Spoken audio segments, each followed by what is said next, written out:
Okay. But at the same time, as soon as things pick up, they pick up really Oh quickly. yeah, definitely. Yeah, and so we have a couple of weeks until our next deadline, and so we're really just trying to, engage students, meet with Okay. them, tell them a little bit about this opportunity, and just spread the word. Okay, cool. But yeah, thank you for meeting with us. Yeah, I of know that course. this email may have come out of the blue for you. Yeah, I was like, oh, okay. I guess have you heard of Teacher America before? I have, yeah. I think I was emailed a couple of times last year, but I never really looked into it too much because I didn't know too much about it. But I actually have a couple of friends that did it this summer, and one friend that's doing it right now.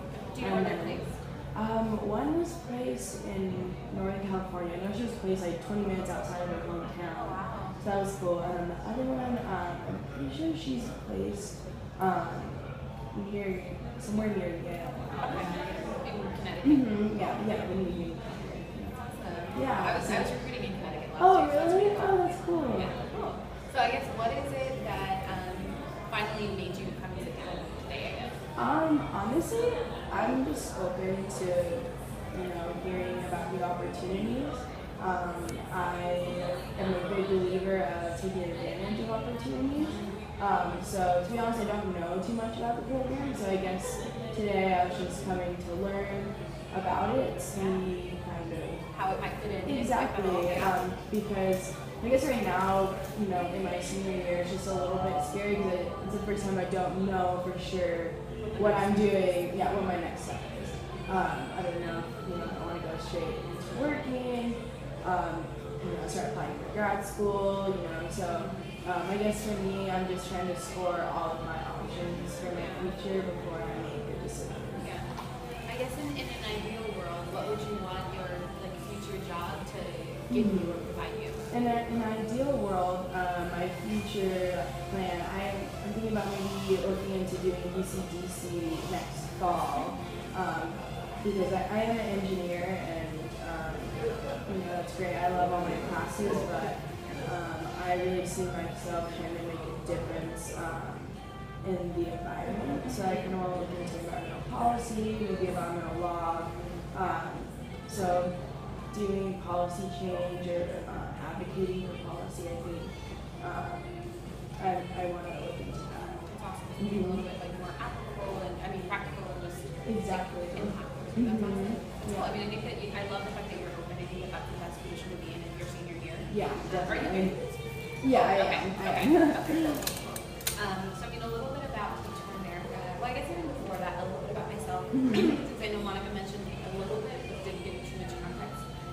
I guess my official role here is as a recruitment manager or representative for the organization. Okay. And all that really means is that I'm here to engage with students, talk to them about the organization, but also just talk to them about the work that we do and the issue that we focus on. Okay. And the issue being educational inequity. Before joining staff, I was a core member in Houston, so I can to kind of what that experience was like coming out of college, not necessarily having a strong background in education, but really wanting to impact the issue. And so, before that, I was a student too. I went to Harvard for undergrad, was a sociology major, and then I studied minor. And that's actually pretty up until my senior year. Okay. And then I really started thinking again, what do I want to be true next year about my impact in the world. And so I decided to, seek out, well, actually, Teacher America sought me out too. Yeah. And it was something that I had heard of, similar to you, but it wasn't something that I had really given too much thought to. I knew some people my freshman year. I heard of that program because my mentor was actually starting the program in LA. Oh, wow. So I had heard about it, yeah. But I also hadn't touched base with her in a while in my senior year. So I went and chatted with somebody as well and learned a little bit more about it. And then I guess the basics of the organization, right? We are trying to address the issue of educational inequity. I guess when I say that word, what does that mean to you?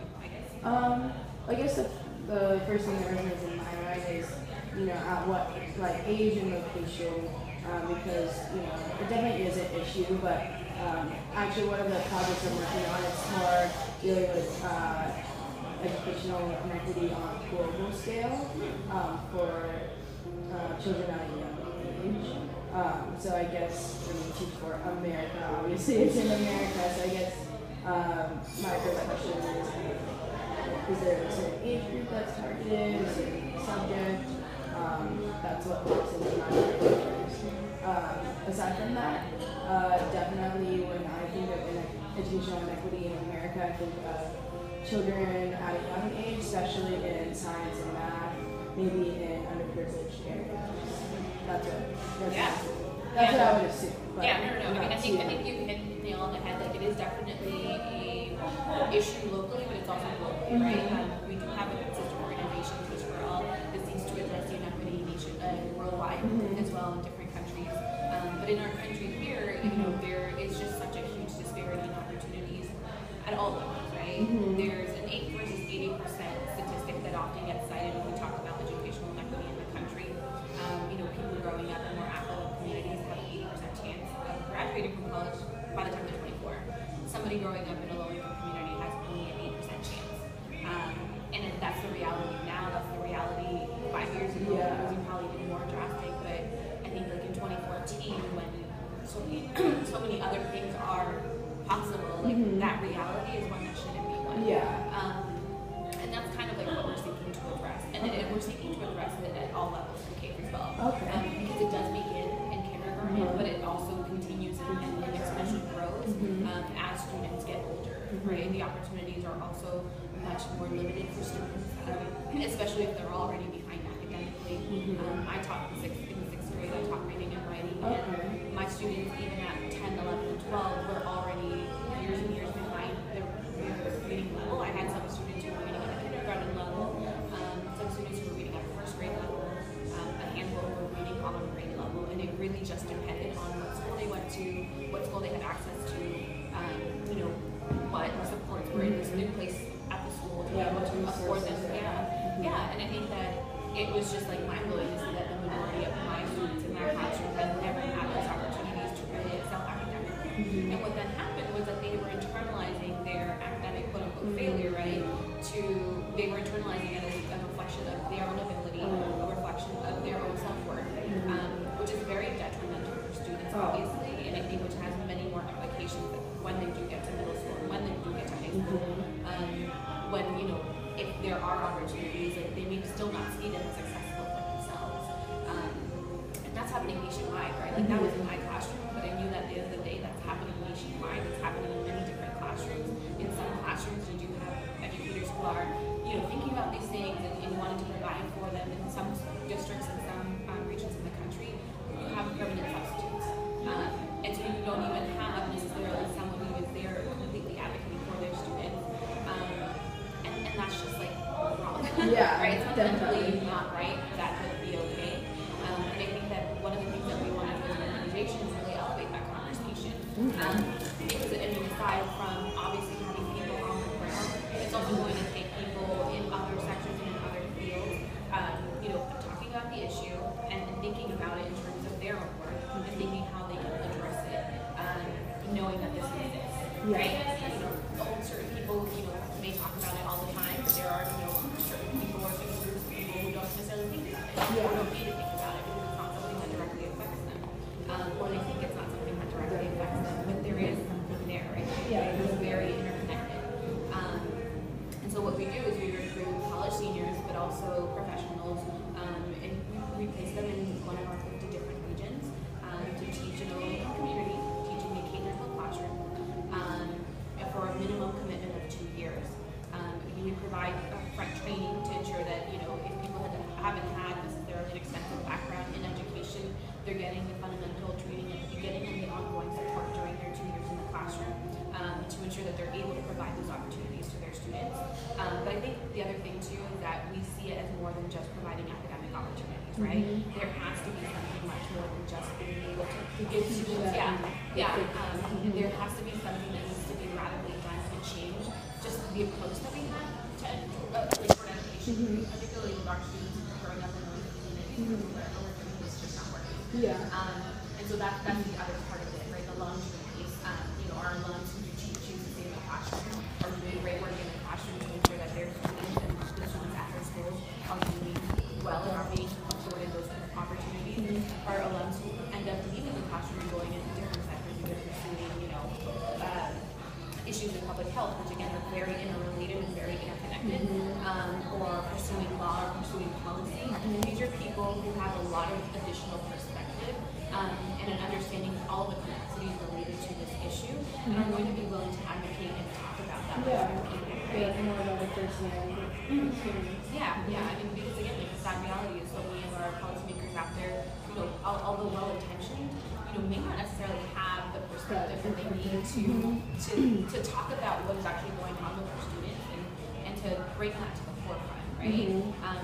It's a very politicized environment as well, but I think at the end of the day, if you have someone who is going to go back and think about their students and also think about what they can do within their role to impact their students, they're going to be able to do a lot more than someone who can talk a little bit about it in theory, but has never experienced it. So that's kind of what it is. We have now over 37,000 alumni, so it's a large alumni population. We place anywhere from 5,000 to 6,000 core members a year. So in any given year, it's anywhere 10,000 to 11,000 core members nationwide that are teaching as core members. Obviously, a lot of our alumni who stayed in the classroom are still affiliated, but they're no longer core members because they completed during your time as a core member. It is an AmeriCorps program, so for folks who are concerned about loans and needing to pay off loans, you grant and qualify for the loan portal. So that means that you, again, it's like not an either or choice. You have the ability to do something great with all of the skills that you've been and all the privileges that you've been afforded, but also, not have to worry about accumulating all of that additional debt that would accumulate with that interest. You have the potential to qualify for an AmeriCorps grant as well, up to $11,000 that some people choose to use toward a master's of education that may be possible through the program. In some regions it's required, in some regions it's optional. So for example, in Houston, where I'm before, the state doesn't mandate that someone have a master's to teach in the classroom. So they give you the option. You can pursue the master's of education, or you can just pursue the certification program and get certified. In places like New York, where the state mandates that you have to have a master's, part of your enrollment in the program is enrollment in the master's program. Obviously, it's a partnership program that we have with an institution in New York. Yeah. And the master's, you'd be pursuing a master's in education? Master's in education. In some cases, in some regions, I just right now, when I was somebody who was placed in Hawaii, there's a possibility of getting like a master's in science education, especially if you are in a STEM classroom. So it really depends on the institution that we partner with, what they offer as the partnership, and it will vary region by region. Yeah. So I mean, it definitely is something that I think is a great opportunity for anyone who is deeply interested in making a change, right? Like we're talking about making a difference in the world, doing something very important and very just tangible. Yeah, definitely. Right out of college. And really playing all of the different skill sets that people come out of college with. I know sometimes there's a misconception around what college students are able to do because of their age or because of their experience, but I think the reality is that there is a lot that they can do, there is a lot that they have done, and there is a lot that they will continue to do, and that we need them to do. So that's an overview of the program. I guess, given all of that, tell me the actions. Like, how does this sound? Honestly, it sounds like a really good opportunity. I just really like that it's a very tangible way to make a difference. Because like in anything that I pursue after school, I want to do something to make a difference in the world, no matter what that is. Working with policy, but as I see it, working in environmental policy is great, but when I envision it, I see many years before tangible steps are taken. This is something right off the bat, making a difference, especially if I were to be working in math and science, working with something that I'm passionate about. And I definitely see this as an issue because I feel very fortunate for my upbringing and the opportunities that I was presented in order to accomplish so many different things academically, but I definitely did struggle a lot when I was younger, and that can really, carry over into a lot of things in your life, which is never a good feeling. And I face adversity even in an environment with so many opportunities. I can't imagine what people go